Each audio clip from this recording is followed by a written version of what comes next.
Hello and welcome to Some of Our Friends Read Comics. We've got Vince. I had a cousin and he had a dog and Bingo was his name-o.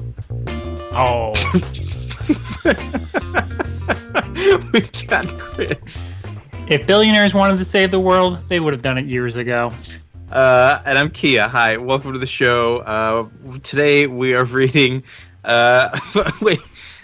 sorry, Vince. That just caught me off guard there. I should have changed it to I had a cousin and he was a wolf and Bingo was his name-o. It's okay. We're reading about werewolves today, and one of them is named Bingo. Yes, hooray! Bingo Wonderful. the wolf. So we are reading Jughead, The Hunger, which is another comic in the Archie horror line. It's kind of become a little bit of a yearly tradition for us. 2 years ago, we did The Chilling Adventures of Sabrina, and we did it late. We did it after Halloween. Last year, we did Afterlife with Archie, and I believe we also did that one late. Well, we were going to record, and then Kimberly and we had a false labor, so we went to the hospital on our recording night, and then we're like, we cannot record anytime until after this baby's born, because we don't want to accidentally have to cancel again. And then this year, Halloween happened, family was in town, and it just got a little crazy. So Archie Horror does not come out before Halloween, which is kind of like par for the course for Archie Horror being delayed, right? It makes perfect sense that I think we need to stop choosing Archie horror comics because their gigantic delays are causing us to get like these ripple delays after the fact, and that's definitely what's doing it here. So this is the last Archie horror comics we're ever gonna read until the next one. But this is from 2017. Again, no continuity with any of the other Archie horror comics, just kind of its own thing, just using the Archie universe to tell another story. This is written by Frank Thierry, who we had read, was it Apocalypse vs. Dracula of his? That we did not like. Maybe one of the worst comics we've talked about on this show. Yeah, Maximum Carnage was a bit hyperbolic when Apocalypse vs. Dracula exists. Yeah. I mean, they're both bad. They are both bad. So, I didn't go into this with too high of hopes, especially because last year we weren't too big on Afterlife with Archie either, the zombie one. But I went into this giving it a fair shake. And honestly, I kind of started to forget it was Frank Thierry. It didn't really remind me too much of Apocalypse versus Dracula. We'll see how y'all thought. There's one plot element that is very similar, which is stupid. Okay, we'll get to it. I don't remember it. We'll get to it. And we've got art. There's a couple of different artists here. This whole thing started with a one-shot issue with art by Michael Walsh. And then later, when it turned into an ongoing series, the art was by Pat and Tim Kennedy. So we'll talk about both of those here. But are we ready to jump right into it, guys? Yeah. Let's do it. So we're going to start with this one-shot issue. By the way, we were just reading the issues that were in the first volume, which is the one-shot and then issues 1 through 3. And afterwards, we're going to finish up All-Star Superman, number 12. Oh, our long read. It's come to an end. Our time in the sun. Yeah, that's what my quote was from. Yes. Stay tuned to find out what we're doing for the next long read, as well as our next episode, of course. Chris, are you telling me that the Archie books don't have something against the billionaire class? I mean, it seems like they kind of do. The Lodge family could solve a lot of problems. Yeah, they really could. They could solve a lot of problems. As we know from Afterlife with Archie, they could, just huddle everyone up together in their home and protect them with, shutting the place down. From werewolves, from zombies, who knows? Yeah. And our contest was how many wolf howls, by the way? Our over-under? Yeah. I forgot to count that. Did you guys count that? I did count that, but my question was, did we say specifically Jughead howls or everybody howls? I think we said just wolf howls, didn't we? Okay, so all wolves in general. Oh, yes, because we didn't know if it was going to be like Jughead turning into a werewolf or running from werewolves. I didn't know what was going to be happening. Right. So we'll get to that. We start the whole thing off with like a scene of some old lady getting killed on the street, and we learn that this is the Riverdale Ripper, that there's like a serial killer right now in Riverdale. And the scene, it's got a nice transition going from that into Jughead being this disgusting eater at the diner with like apple cores lying there and fish heads sticking out of the sandwich. Like, it's so well, yeah, because it's a good juxtaposition of like, because it's like a very much like Psycho or any type of like tons of shots of somebody like getting murdered, and then it just turns into Jughead just destroying burgers and food. Although I really like I was like, why is he eating at this all-you-can-eat buffet that, like, the all-you-can-eat buffet is like, Jughead, you need to leave. Like, we'll pay you to leave. You're eating us out of house and home. And I was like, but why is he not eating at Pops? And then they, like, a few pages later, like, Pops is dead. He was also murdered by the Riverdale Ripper. And I'm like, okay, good continuity there because I did question it. Yeah.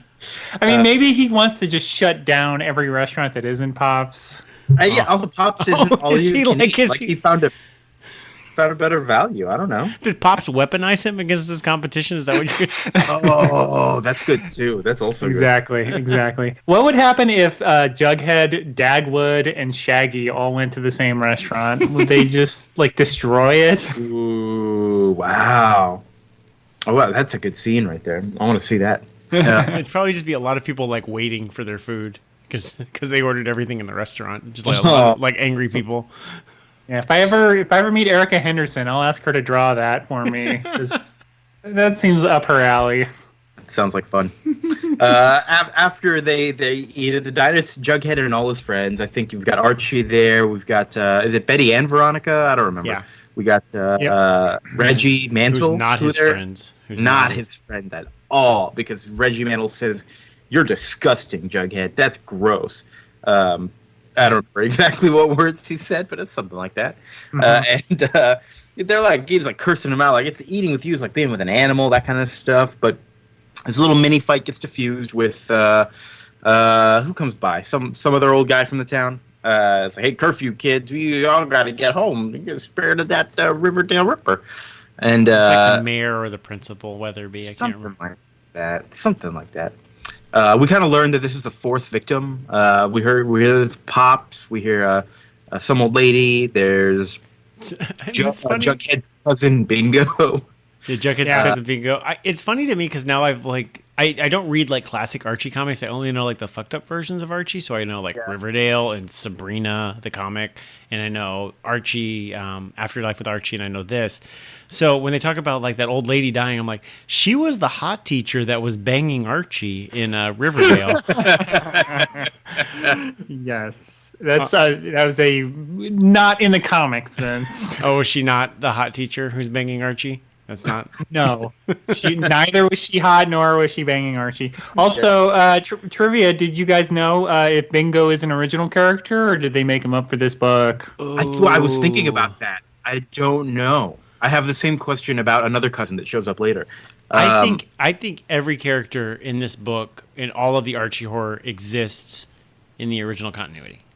Yeah, probably like as a one-off appearance or something somewhere. But I'm gonna say I'm gonna agree with Vince. Well, you're right about Bingo. I can't say you're right about some of the other characters that show up later. Okay. But Bingo debuted in 1969 in a comic called That Wilkin Boy. Nice. And it was about Bingo Wilkin III and his girlfriend Samantha. And he was basically like a brown-haired Archie who I guess had 60s adventures. Wait, so Bingo the Third? Is that a family name? Well, no. His real name is Woodrow, but he goes by Bingo. Okay. Woodrow Wilkins? Oh my God. Okay, Woodrow Wilkins. Great. Nice. So we called the dog Bingo. After this diner scene, Jughead is walking home. He runs into some nerd named Dilton. I've never seen this guy in any of their comics. You have? All right. He's also an Archie, classic Archie character. Isn't he the one that's like super into horror films in Afterlife with Archie? He's kind of like the Jamie Kennedy from Scream character. I remember so little about the Afterlife with Archie characters, mainly because there were so many. And I feel like I didn't remember any of that. This like does a nice job so far of just like paring people down into one-off appearances or showing us somebody and then immediately killing them. Exactly. Poor Dilton. Like we get this nice little scene I thought about Jughead's heightened senses where he's like, oh, why am I like smelling everything and hearing everything? What's going on here? And Dilton's like, Jughead, are you okay, man? And Jughead wakes up in a pool of blood, and there's also a howl right before that, though. Oh, that's right. There was a howl. Howl 1. Howl number 1. Howl 1. So, Chris, you're still in the game. That's the name of my in my Wolfmobile. That's the license plate, Howell 1. C. Thomas Howell. Thurston Owl the third. The next morning, Jughead is like, "Oh my god, I gotta go talk to somebody." And Archie apparently saw all this happen. He's like, "Oh man, Archie, you're my friend. What are we gonna do?" And then Betty comes over and just starts beating up on Jughead. Like, what is happening? And she pulls out a gun, and it turns out she's a werewolf hunter, and her family has been for ages. And it's been Coopers versus Joneses throughout history because all the Joneses have a strain of being werewolves, and all the Coopers are like destined to hunt them. Whoa, that was a lot. All at once. It's a lot for a one shot. It's a lot for a one shot. But I was like, okay, this is I'm getting it a little bit. Like I kind of was into this idea that Betty only became friends with them to keep an eye on Jughead the werewolf. Yeah, So and that would actually turn. that's the scene that reminded me. Until we mentioned that he wrote it, I had forgotten about it. But in Dracula versus Apocalypse, where it's like every generation we fight each other, and it's like, really? Yeah. Why? Yeah, I don't. It doesn't make sense. That's his artist signature. Of like Neil Gaiman, like, but lazier. Every generation they fight forever. So they're destined to fight forever, but Archie says, "No, he's our friend. You can't kill him." So they look it up on Riverdalepedia that apparently you can go to a botanical garden and get wolfsbane to cure werewolfism. I don't know. This seems like a massive leap right here. But, they do it anyways. And he turns him into a wolf like immediately. And then Howl number 2. Oh, another Howl. Great. Can we revisit what we said for the over-unders? Yeah, Do you have said those numbers 6. handy? Vince said 2, and Chris said 1. Wow. Oh no! But actually, I'm this feeling is good. This is the last Jughead Howl that we'll have for the rest of the book. The last Jughead Howl. Interesting. Okay. There's a big old fight scene. We just before he kills Betty, he turns back into being Jughead, and they're like, "Whoa, I guess he is okay. Everything's back to normal." But then we get like a little epilogue where he disappears one day after he wakes up in a messy room because he killed Reggie Mantle and ran away because Reggie was such an asshole to him. Hmm? Oh wow! I thought it was a fairly strong one shot. It could not the greatest thing I've ever read, but it intrigued me enough. If y'all had just read the one shot, would you continue on to the ongoing series here? I don't think I'd clamor for one. I wouldn't say we got to have an ongoing of this. Like I would not have said that. I think it's That's like fair. vaguely interesting. It's one of those books to me where like when you say it aloud, like a lot happened and there was a lot of like track laid. But when I read it, I was like, nothing happened in this book. If that makes any sense. Sure. I think for me, again, I went into it thinking so much about Afterlife with Archie and Frank Thierry that I was like, oh, well, look at that. That wasn't so bad at all. Yeah, I think. Yeah, I mean, I'm not. I'll in my conclusion, I'll go more into like why I think Sabrina works, and I don't think this and Afterlife with Archie work nearly as well. This is no Sabrina. Let's get that straight. I mean, Sabrina's like one of like the top 10 comic books I've ever read. Like when I really get down to it, like it's really well done. I mean, but this is fine. It's fine. I don't think I get much into like who Jughead is. So, yeah. And I don't really, aside from the fact that they're the character names from Archie, it doesn't feel like it needs to be an Archie book. Like none of these characters are reflecting their Archie like characters. It's same as the zombie thing almost, where it's like, okay, this is like a great jumping off point. We're gonna get you in with this, like, but then after that, we're just telling a regular werewolf story. Yeah, I mean, if it were, I hate to say like, well, if this book was something else, but it's Jughead the Hunger, and Jughead's like joke and thing is that he compulsively eats, and that's the pitch. But then, like, for the rest of the book, he doesn't eat. He doesn't eat. He doesn't eat anything. So, we're getting ahead of ourselves. Maybe I shouldn't have stopped to talk about conclusions there, but let's keep going. And it's. I think it's a good response to we were complaining about Afterlife with Archie having kind of too many characters. This really just focuses a lot on Archie and Betty, kind of to the exclusion of a lot of Jughead. Yeah. it kind of just becomes them, like, as Buffy the Vampire Slayer, and I guess he would be, I don't know, I guess Xander. He's better than Xander though. I don't know. Let's jump towards issue 1. We'll keep talking about it afterwards here. We open on a hospital. Reggie's not dead. He's just lost a lot of blood. They're trying to save him, but they can't, and he dies. Except they don't. He doesn't. He turns into a werewolf, and oh my god, we got 2 werewolves in this book. Yep, and Reggie has a howl for howl number 3. Ow, yes. I'm winning by Price is Right rules, so we'll see how that goes. No. Maybe. No, you're over, so you don't. You were Wait, 6. I thought I said 6. Yeah, but we got 3 so far. Price is Right. Yeah. You're right. I'm winning the opposite of Price is Right rules. Yeah. I'm losing. All right, Jughead ends up joining the circus under the fake name of Smith. He meets a nice girl named Abby. But because it's comics, he still has to wear his Jughead hat, so we know who he is. Yes, I wrote that down. He's running. His face is all over the news. And he just doesn't remove that signature crown. Like, what the hell are you doing, but the man? thing is, if Jughead doesn't have that crown, and the way in comics people's faces wildly change from panel to panel. I understand why he has to have that crown on from a practical standpoint, a storytelling standpoint, but it's dumb. And not the fun kind of dumb. No, it's great. And it's especially great when he turns into a werewolf and he's still wearing it. That so is a you good know look. which one is the Jughead. Yeah, that's the best part. That's a good one, though. I agree to that one. He's chaining himself up every night so that he doesn't kill anybody. And meanwhile, Betty and Archie go on the road and they're questioning people about Jughead. Until they run into Betty's cousin, Bo Cooper. He's a bit of a southern anarchist kind of werewolf hunter with lots of guns, lots of weapons, a real tough guy. And he joins them in their fight. Back at the circus, middle of the night, Jughead wakes up in the lion's cages and somebody's let him out and he has killed that poor girl he met. Oh no, she was so sweet. I thought she was going to be the love interest. Nope. She dead.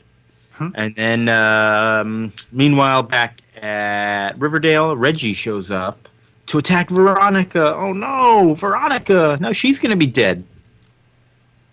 Issue 2, nope. She's not dead. Reggie shows up to kill some teacher, and Veronica's there hanging out with him. What's going on here? I'm intrigued.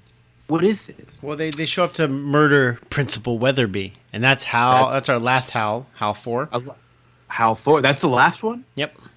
Oh shit. I mean, we've only got an issue and a half left to go. So. Yeah. Okay. Yeah, that's fair. Jughead's on the run again because there's trouble with the cops and people at the diner are seeing his face. And the Carnies are going to team up with Betty.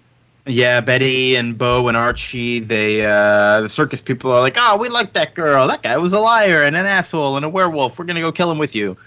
Jughead's at this diner and the cops show up and this fucking guy at the diner gets ripped in half. I thought that was my panel of the week. This guy getting ripped to shreds. It was pretty cool. By some other werewolf. What is this? It's Jughead's cousin Bingo. What? He's not dead, and he can control his werewolfism. What? And he's here to help Jughead. Whoa. Bingo. Cool. Episode issue that Bingo faked his own death from that first issue because he was on the run from Betty Cooper. They had a lead on him. And he was like, oh, geez, I got to hide from these damn Coopers. And so he just set his own house on fire, cut off his arm, which grew back because he's a cool werewolf who can heal himself. He's owning it, and he's like, hey, Jughead, you should own it also. Don't worry about humans. They're nothing more than food. We're just going to eat them. And I'm not going to lie. At this point, I think I'd rather have Bingo be the main character of this story. He seems pretty cool and he likes to eat and he knows what he's doing instead of just wandering around aimlessly. But whatever. I mean, he seems pretty morally compromised, so I don't know if I'd like him to be my main character. Jughead seems to be conflicted about being a werewolf. That's fair. But get this. Bingo. Bingo was his name. Betty and Archie get Aunt Elena, is that her name? I don't know why she like works for Lodge. I don't know. There's another character, and she doesn't show up again in this thing, so I'm not really super worried about it. But I think there's another Cooper involved now. Yes. She's circus- like some rich Cooper super agent or whatever. Right. The circus folks are fighting Bingo and Jughead while they're out hunting deer. Most of these circus folks, they die, of course, because they're just cannon fodder and they're not important characters. I'm guessing most of them did not appear in original Archie comics, but you never know. There was probably like some issue where they go to the circus and they just reused those damn names, and who cares? Yeah, they teamed up with Jerry Lewis and Bob Hope, both who had successful comics in the 60s. I know you're making this up, but this sounds very possible. Archie, Betty, and Bo show up, and Archie shoots Jughead, who goes like limping off as Bingo's carrying him. And he says, "Oh, it's okay. The pack can help." And it's like devastating because it's silver. Like they shoot them with silver. They got some knives and stuff. And then meanwhile, the other sort of cliffhanger here is that Reggie has turned a whole bunch of other people into werewolves. He's got Veronica. He's got is it the principal? He's got him. He's got who else was there? I don't know, a couple other folks in the room, and he's like, "Hey, we're in this like study hall, and we're like meeting for why we hate Jughead and how we're gonna go kill him." Cool. This meeting is adjourned, and this comic is adjourned. Volume 1 is adjourned. Wow. So I was a lot higher on this when we started the show, but after listening to y'all, I'm like, yeah, this really wasn't very good. But I enjoyed reading it. There was something fun about it. It flowed pretty quickly and it didn't feel like a slog to me, at least, which maybe we've read a lot of bad comics recently that feel like slogs. I don't know. Well, I mean, in that way, like it did read really quickly, which similar to like Lock and Key. Like, Lock and Key was a pleasant read. I don't know if it was great, but it definitely was, like, fine and good to read, and I would read more of it because it was, like, pretty easy breezy, and I like enough of where it's going to be like, okay, that's fine. But... Yeah, that's fair. It just kind of exists. Go ahead, you keep going. But also, like, I mean, so to my big point, though, is Sabrina is like one of those, I think, like perfect comics, Chilling Adventures of Sabrina, and it's got so much that it does right that like I think you'd have to understand like I think where this book fails in particular, and I think like Riverdale kind of succeeds, the TV show, is the idea that it uses the classic plots and art, things of like that are stupid about Sabrina and things that are stupid about Archie, and it turns those. It still does those things, but inverts them just enough to like add this like darkness and this menace to it. Like Sabrina will be like, "I want this boy to like me," and then she'll cast this weird satanic spell to like make it happen, which has like goes off in like spirals in weird ways. But this book doesn't scream like Jughead to me. Like I don't know Jughead like on his own very well, but I do know like Archie book, and there's nothing like. There's no Betty and Veronica like sniping at each other and it like turning to like a menacing direction. There's not like Reggie is like a bully, but it's not like to this degree. Like so Reggie is like a villain doesn't make sense with the Reggie I know. If that makes sense. I think this actually Reggie might be the best part of the book just because he does maintain that bulliness in his own weird sort of. I just like I don't feel like the Reggie I know would like become like this big of a villain and then like catch everybody on his team. But maybe I'm wrong about. I get Reggie and Moose and a few of the other side characters confused. Reggie being this competent is a little out of character. But I get that. Yeah, he did. Was like, wait a minute, Bingo took forever to learn how to control it, and Reggie learned how to do it instantly. Okay. That's superhero comics, Sure. Yeah. That's like He took the bad guy route, which is, Venom suddenly being stronger than Spider-Man, where it's like, that doesn't make any sense. Yeah, my go-to was Michael Shannon in Man of Steel, where he's like suddenly like, oh, I'm on this planet with the yellow sun, suddenly I have all these powers, and like Clark spent like his whole life to learn this, and Michael Shannon figured it out like in a minute. That kind of bullshit. But I just doesn't feel like I got anything of Jughead, and the fact that like Jughead just like didn't want to become a werewolf. and didn't really become a werewolf for the back half of this book. Like, really bummed me out. Is like, I want to see Jughead be a fucking werewolf. Like, it's like Jughead, like, I don't like this thing that's inside of me, and then we don't even get to see the thing that's inside of him. He he chains himself up, but he didn't kill that girl. I think, or did he kill that girl? He probably did. Okay. Yeah, he did. Well, although we don't know for sure. You know? Could have been Bingo. Be a twist. It could be Bingo. It could be somebody else. I don't know. I just felt like a very thin book. Like, it was a very quick read. I don't think there's much to it, though. Like, yeah. But wait. I'm thinking if it was a twist, then all those circus people are dead, and it kind of like doesn't have any stakes attached to it anymore. So maybe not.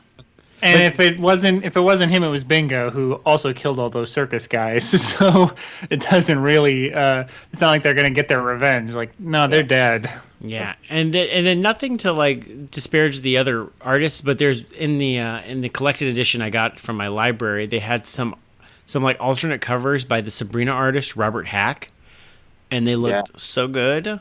And then all the covers I thought looked great. The covers are cool, and I do like the art in this book. I think the art's pretty good. But I agree with y'all. Especially like for me, the character that really falls to me was Betty. I was like, who is this? This is really like, I don't know. Like I didn't enjoy the fact that, they're at least trying with like Archie and Jughead, like they're friends and this is their relationship. But Betty, she's like, psych, I've been a super spy the whole time. I'm like, this is kind of, if you're going to do this dark version of the characters, I feel like it's a cheat to just be like, P.S. I have superpowers, and I never told you. Like, okay. So what if Reggie Mantle had been from the family of werewolf hunters? Because he's already the bully. Would that have made sense? I mean, like I said, the part that doesn't make sense to me is that her character, she's like, I was just pretending to be this airhead who is like the good cheerleader who flirts with Archie to get close to Jughead. I'm like, that doesn't make a whole lot of sense. Yeah, I know. I'm just saying, would Reggie had been a better alternative, you think? Maybe. I mean, if you had started that, because that would have made sense. Like his beef with Jughead from the beginning would make more sense. Like it seems less like arbitrary. Yeah. I mean, he's in high school with Jughead already. That's the crucible they're in. That's why they have to be friends. Yeah. So they don't have to actually get along. So that could make sense. All right. But yeah, I don't know. I liked it okay. I do think it feels very much like it's being written as a monthly comic for better and for worse, which in some ways is better. I mean, I know you really like Sabrina, Vince, but Sabrina never comes out.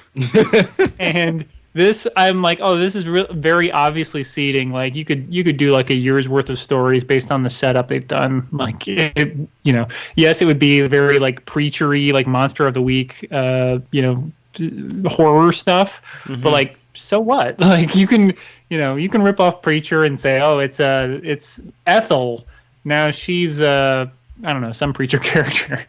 Like I don't think it would be that hard to just go in that direction and just have it be, Moose can be Arseface, and just have a episodic, supernatural themed thing. Mm-hmm. Yeah, that's fun, I guess. Did you guys read the Vampironica story? My trade had a copy of that. That one felt even more thin. And I was like, oh, really? I was like, okay. Yeah. Yeah, I skimmed it. I like the art, but I was like, I don't know. I don't know if Veronica is a strong enough character if she's not like in a book with Betty. Yeah, if you hadn't told me that this was like an Archie Comics thing, I don't think I would have picked up on it. It was just a woman who her parents are murdered by vampires, gets turned into a vampire, and becomes a vampire hunter who is also a vampire. So and she wears leather and comes out of pools. Yeah. The art was nice, but I was just like, Veronica's character is that she's what, like a spoiled rich person? Like, I don't know that making her a vampire hunter suddenly makes me interested in her. There's a whole group of people out there who seem to like media about spoiled rich people. And vampires. So I think we're probably like the opposite target demographic. It's true. Something like that. I'm sure there's fans out there for Vampironica, but just not us. Yeah, just what if Succession and True Blood were combined? I'm going to pitch that directly to HBO or Showtime. Yes, I want it. All right. Should we? Anything else to say about this before we moved on to All-Star Superman? No, I mean, I might continue reading it, but probably not. I'd read Lock and Key before I read this again. Yeah. I'd agree with that. Yeah. Yeah, and I have continued reading Lock and Key. It's still good. Yeah, Cool. I've got volumes 2 and 3. I got it from the library. They're sitting on my shelf. I think I got to return them before next week. You guys are obsessed. Oh my god. Joe Hill wrote Should we just do something else volume 2 next week? You guys are gonna read it anyways. I don't know. We're out of horror season. What were you saying, man? I also want to say I think Lock and Key. We didn't mention this. This may have been our first IDW book. Oh yeah. I don't think we've covered IDW at all. Maybe. I can't think of. Who published that Flintstones book that we That was read? DC Yeah, that's DC. Oh, that's right. or Wildstorm. Even maybe it might have been under Wildstorm imprint. Huh. Wow. Now I'm thinking about IDW. Wow. Okay. Great. We didn't cover Sonic. I'm sure we did. Oh boy. That's I'm pretty sure we not did. the new Sonic. We might have covered the Archie Sonic. All right. We let's, didn't. I let's- do know I know the artist from the Archie Sonic comics. I worked with him, but that's neither here nor there. all right. On to All-Star Superman number 12. Superman is dead. Oh my God. We've been building this whole time, and Superman is dead. And he's like, what? He thinks he's still alive, talking to his dad, Kal-El. He's like his dad, Jor-El. And they're in like heaven or something. We don't really know what's going on because Clark still thinks he's alive. I mean, Kal-El still thinks he's alive, and like on Krypton, and like it never exploded. And he's talking to his dad. And he's like, Dad, what are you talking about? Like, you're crazy. Everything's normal. And he's like, no, son, you're dead. Your mind's going through this thing where it's like, created a safe space for you while your body is decomposing or something like that.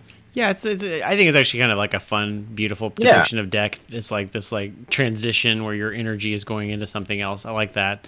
I think it's weird though because there's definite quotes like he talks about. I think Jor-El says something along the lines of, "And then you will have your time in the sun." And I'm like, this is direct lines from the Man of Steel trailer.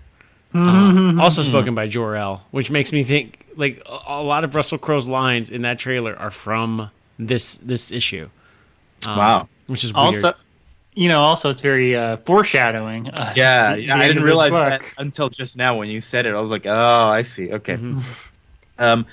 We then see that Lex Luthor is attacking the Daily Planet, and he's like, you guys are the ones you kept me from being able to save the world. And we kind of get some back and forths here, going back and forth between these scenes, and Clark realizes he's got to wake up and be Superman again to finish saving the world. He's still got that one last feat that he has to accomplish that he hasn't accomplished yet. And I like this scene of because it's Clark Kent who's lying there dead in the middle of the floor while Lex Luthor's attacking. And who's that big tough guy who was always talking It's tough? Perry White. No, it's not Perry White. That's the sports guy. Oh, okay. Yeah, is that guy. He is trying to bring Clark back, which I thought was sweet. And he wakes up, and there was that other lady also who was like, is Clark looking buffer these days? And they don't think that Clark is Superman. They're like, oh, no wonder it was Superman the whole time. That's why he's looking buffer. Good on you, Superman. Pretended to be Clark for a little while to help wake up and then save us. Yeah, I love it. It's so Silver Age. It's like when Peter Parker would be caught as Spider-Man, but he's like, oh, I lost my powers this minute. And everyone's like, oh, Spider-Man loaned you a suit, did he? And you're like, why don't you believe this? Spider-Man. Yeah, I mean, I kind of don't like that. I do like it, but I kind of don't like it because I think if you don't have that, you still have this moment of Clark getting destroyed and everybody thinks Clark's a schmuck, and then suddenly he stands up, and that way that's my panel of the week. That's my panel of the book of just Clark standing up to say Lex, it's time. I'm gonna fight you, or whatever he says. That is just. I think that is the coolest my secret identity reveal and that final moment. I thought that was so cool. I really liked that. I always also just like secret identity reveals. I don't know what it is. I know it's such a cheap tactic, but there's they're always fucking fun. I love They them. teased him revealing his identity to Lois on Lois and Clark for every episode, and it was like and I would go, and I remember because my bath time was at 7:30, so I'd have to miss 15 minutes of Lois and Clark every Sunday, and I would come down in between 7:30 and 7:45. I'd come down 7:45. Did she find out? Did she find out? Every goddamn week. I was like 9. I was like deep into that shit, like that secret identity stuff. Like I love it, and I feel like the MCU not having those like robs kids of like a little stupid fun. Yeah. Also, wow, you are a really dumb kid. I'm very gullible, but like when like Tempest the time traveler reveals his like he just I remember him like taking his glasses like Clark Kent, Superman, Clark Kent, Superman. God, you're dumb. I love that. And then like of course she gets like time traveled back, so she forgets it. But man, I love that shit. I love secret identity reveals. Yep. It's all right, so they have this fight. Clark's got a gravity gun. They talk about how he knew something was up, and so he saved this gravity gun from something or other. And by the end of this fight, Lex is starting to lose these temporary powers that he's gotten. He starts to like see everything the way that Superman sees it, and how everything is connected, and how we're all supposed to like be taking care of each other on this planet, and it's like a sweet moment. And Nostalgia, that like lady that's like his henchwoman. I don't know exactly what that relationship is. They were gonna get married. I don't know. She's like, "What's going on? I thought we were gonna like do stuff." Just crying in her arms, fall into tears. Poor Lex. I don't know what you're talking about. This doesn't happen. It was really what? confusing because like Lex had this like realization that like he like fucked up. It was weird. Yeah. And then she was like, come on, I think she was like, we're gonna be bad, and she's like, you're a disappointment to me now, Lex, that you're like gonna be good. It was weird. Yeah. It was very abrupt. Right. Did I get it wrong? Wait, what? Well, first, that's his niece, so them getting married would be weird. Okay. And then he's like he has this connection, and then she basically calls him a boomer, and is just like, you are literally embarrassing me beyond all therapy. So it's more about just he's an embarrassment for having emotion than anything. And then Superman beats him up and mentions the line that was in my quote, which was, he's like, I could have saved the world if it wasn't for you. And Superman just punches him in the face and knocks him out. And it's like, you could have saved the world years ago if you cared about that. Yeah, I wasn't holding you back, man. It wasn't Superman's fault. I don't know what I was thinking. Not like Superman was standing there being like, no, you gotta make a super suit to fight me. I'm guessing somewhere in these last 12 issues there was like a situation where some lady wanted to get married to some guy, and I somehow combined that with Lex Luthor and Nostalgia. All right, so the sun is also starting to fail a little bit because of the Sun Eater, right? Is that the deal? And so Superman has to go like find a way to fix the sun, and so he flies up there, and he's got to be gone for a long time. And so I guess the implication of this last panel of his is that he's pretty much like living inside the sun now, kind of as its heart to keep it going. Which again, the foreshadowing from the beginning, his final feat that he needed to accomplish. It's a nice, sweet little thing that he, like Superman, becomes the sun and gives us all life. I thought that's pretty cool. And then at the very end, we got Dr. Quintum, Leo Quintum, and they're like, "Oh boy, a real bummer that Superman's gone now, isn't it, Doctor?" Like, yeah, but we're gonna keep going. And we see a big old Project 2. I like takes on that Superman logo with different letters and stuff in there, and it's a Superman logo with a big old number 2, and it's just like, hey, that's cool. Looks kind of like a question mark from the Riddler to me. It does look a little like that, sure. But yeah, it was nice. There's also some lines throughout this thing about how, like, okay, Superman talking to his dad, like, okay, you might be dead and gone, but it's okay. You did what you needed to do. You were an inspiration to them. Now they know that they can strive for something better. Right, which is very much, from Superman 1, Jor-El's lines about the point of Superman. So it's also funny because that ending is just like, oh, we're going to make more Superman. It's very, very much, again, like seeding, like, oh, there's going to be more All-Star Superman. And on the cover of issue 12, Eisner Award winner, Best Continuing Series, final issue. Yeah, final issue. That's weird. All right. Cool. Good stuff. Anything else to say about it? Like, it was good. I really enjoyed it. I'm glad we read it. Overall, yeah, I think I probably liked Supreme more, but I still like this. It's just kind of like more stuff in that vein, so I enjoy reading it. Mm-hmm. Are we looking for our full thoughts for just this issue or like the whole All-Star Superman? I don't know. Whatever you feel like. So, I liked it. I liked it a lot more than I liked it when I originally read it. And I think I knew what I've said this. I think I knew what Morrison was going for, but actually, I went back and watched about half of the All-Star Superman animated film from 2011. It was on DC Universe, and Kia, it was very much like your review of Batman Year One, where it was like I've never seen a thing just have the comic script decide to just adapt that verbatim to a movie. Oh yeah, and so it's like the scenes are the exact same order. You know, the way Clark reveals his identity in like issue 1, issue 2 is, starts with him, carrying her through the car to the Fortress of Solitude. And it's just like so dryly delivered. Like every single line is just so dry and so stagnant. And it's really dull and really sterile. Like if you're not familiar with the comic, I would say this is fucking awful. I would also say it would probably have been better less as a movie and more as like 12 8-minute shorts if they had marketed it that way. Yeah, because that's I only watched that movie once, but don't they also cut like a bunch of the subplots and make it mostly about Lex Luthor? They did. I watched about like the first 30 minutes, so I only watched like the first four or five issues of it. But this is a very thin book, anyways. But man, rewatching the part 2 of it, like the gravity gun is in there. That's in here. Like that's something that's actually what on the cover of issue 2 and the cover of issue 12 are the exact same cover, which I didn't notice until today. Oh, I didn't notice either. Because it's Lois with her like back on against the thing, she's holding the gravity gun and she's seeing like Superman in the background on the right side of the page.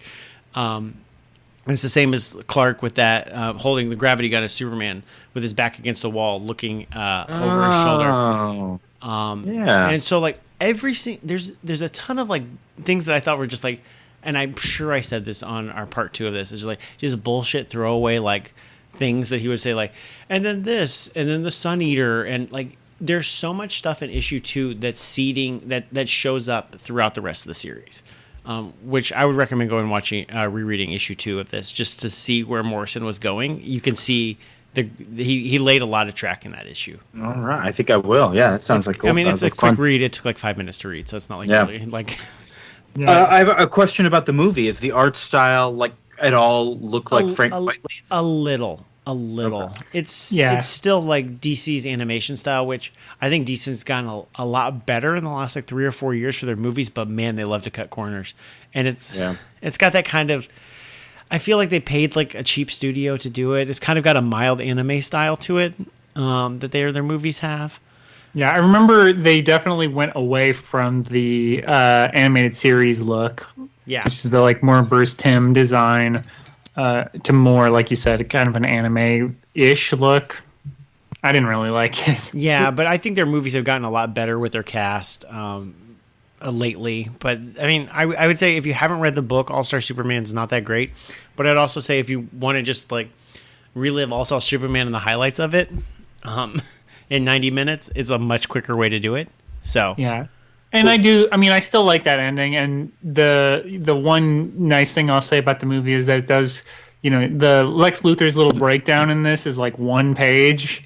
And so it does give a little bit more time to breathe in that moment, because I think it's a really cool moment, of Lex kind of realizing like, oh, like this is how Superman sees the world. This is, like how could you be this shitty a person if you saw the world this way?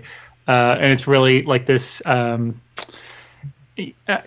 understanding and awareness beyond himself in a way that he sees it scientifically, but most people would think of it in more of a religious way.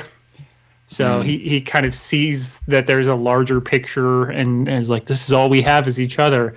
And Superman punches him. So Yeah. Yeah, I do like that this book is very much like a lot of Superman problems that he can't punch his way out of. Also, I think this is a good book. I think this is a good Superman book. I'm glad we reread it, and I'm glad we took like 6 months to read it. It's good. I enjoyed it. Yeah. Do you think you will go on to reread All-Star Batman and Robin? No. I still hell yes. goddamn Batman. Did that finish? Did they do No. that whole? Okay. And they did like 12 issues though. I think they got through Did 9 they? or 10. There's one with Joker with like a weird dragon tattoo on his back. There's one cover like Oh yeah. that.